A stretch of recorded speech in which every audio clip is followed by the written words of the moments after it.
Okay, so how does someone go from living in public housing to owning a multi-million-dollar property portfolio? It's a pretty incredible story, and today we're diving into the financial journey of Australia's Prime Minister, Anthony Albanese.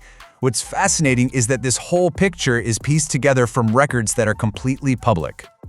I mean, this one sentence really says it all, doesn't it? The Prime Minister's story started in public housing, and, well, that couldn't be more different from where he is today as the owner of a massive property portfolio worth millions. So the big question is, how did he actually build up that wealth? To get the full picture, let's break down his journey, starting with, you guessed it, the biggest piece of the puzzle. And yeah, that biggest piece is definitely his real estate. His property portfolio has been the main engine driving his net worth, and it has grown massively over his long career in Parliament. So what are we talking about value-wise? Well, according to public disclosures, the estimated total value is sitting at around 8.8 million Australian dollars. Just let that number sink in for a second. And that massive valuation is really built on a few key assets. A huge chunk of it is a cliff-top investment home on the New South Wales Central Coast, which is worth over $4 million alone.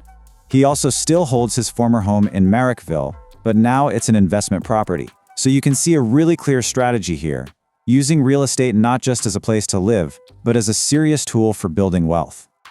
When you put it side by side like this, the contrast is just stark. It really puts the sheer scale of his journey into perspective, from a kid growing up in public housing to co-owning a multi-million-dollar clifftop home.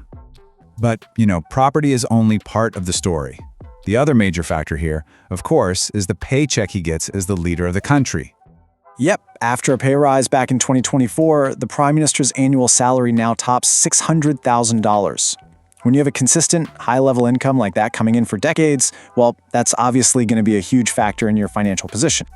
And just to be clear, that isn't just a high salary by Australian standards. It actually puts him right up there among the highest-paid world leaders, so his income is significant on a global scale. Okay, so at this point, you're probably wondering, how in the world do we know all these specific details? Well, this isn't some kind of secret info leak. It's all on the public record, which brings us to a really crucial topic: wealth and transparency in politics. The answer is something called the Register of Members' Interests. Basically, it's a mandatory public record where every single federal politician in Australia has to declare their assets, their debts, all of it.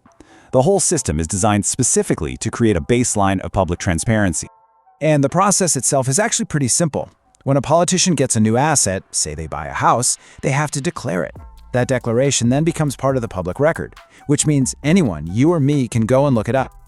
And it's not just property and salary on these declarations. His register also lists other standard financial interests, things like his superannuation, that's his retirement savings, and, no surprise here, rental income from those investment properties we were just talking about. So why does all of this actually matter? Well, the Prime Minister's financial success, which is built so heavily on property investment, has become a big topic of public discussion, and it's especially talked about when you put it up against one of Australia's biggest national challenges right now: housing affordability. And all of this leaves us with one final, and I think really crucial question.